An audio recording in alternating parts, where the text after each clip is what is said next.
We camped at Mettur Dam and also the KRS Dam in Mysore.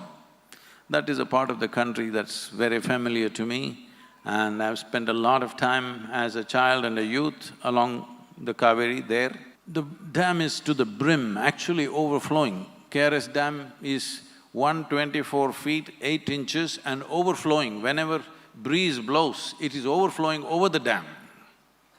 1 lakh cusecs were being let out, initially 3 lakh cusecs and then 1 lakh cusecs were being let out on a daily basis, but in spite of that it was overflowing.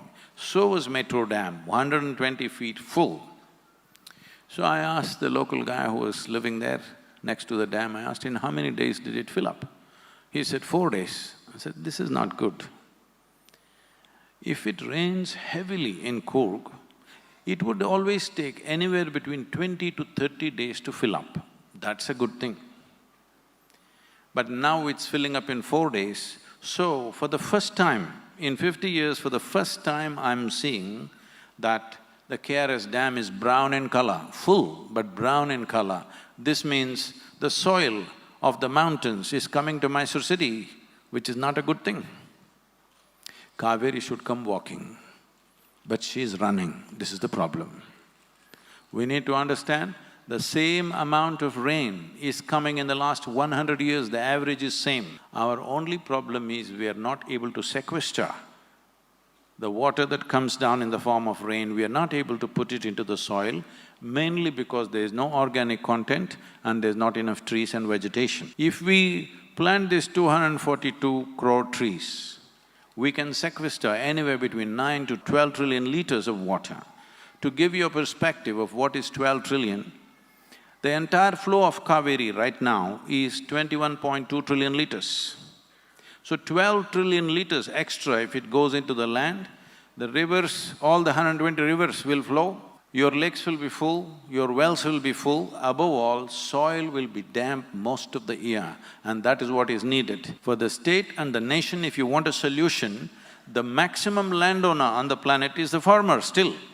It is he who has to go for it. Why will he go for it? You want him to save the world? You want him to save Cauvery? You want him to save the nation? No. He is right now struggling for his livelihood. Now the only way it will work is that it must be an economic plan for him. This is what I've been looking at for over 25 years. Now we know 100%. This is not an experiment on the farmer. We know 100%. His life will change dramatically.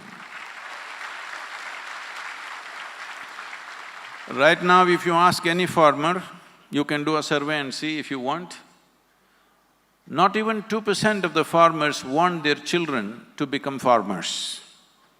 So in another 25 years when this generation passes, how do you think you're going to grow food? The most significant achievement in the country is, without any technology, without any modern science, just with traditional wisdom, our farmer is growing food for 1.4 billion people. This is not a small thing. This is the greatest achievement for this nation. But unfortunately, their condition right now is very, very bad. Everybody knows about the suicides and the stuff.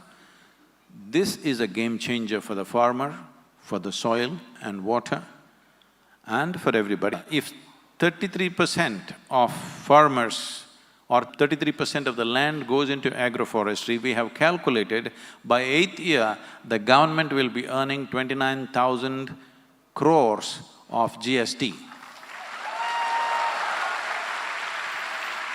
So, it is wonderful for the farmer, it is wonderful for the governments, and the governments are responding very responsibly. The farmer is very enthusiastic. Now, the civil society, it's our business to see somehow we grow healthy saplings for the farmer. 242 crores is a lot of saplings. There is no one department in the government, there's no one private agency or a commercial force which can grow this kind of number. And another problem is to grow quality saplings. When I say quality saplings, right now we have 35 nurseries happening in Tamil Nadu. These 35 nurseries, we take 9 to 15 months to grow a sapling for transplantation.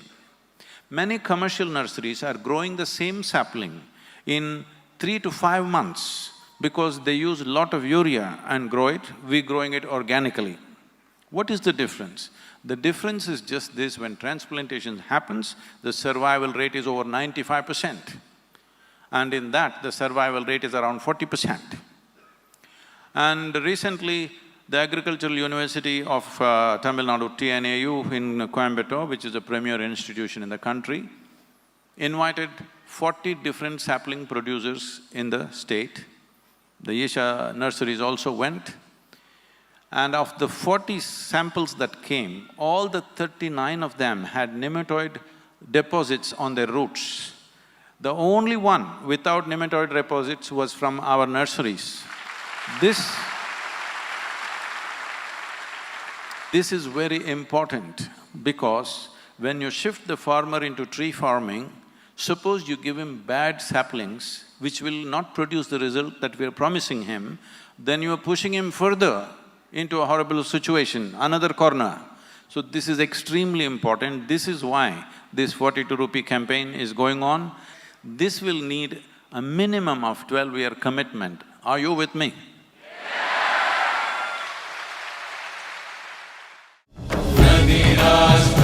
Yeah.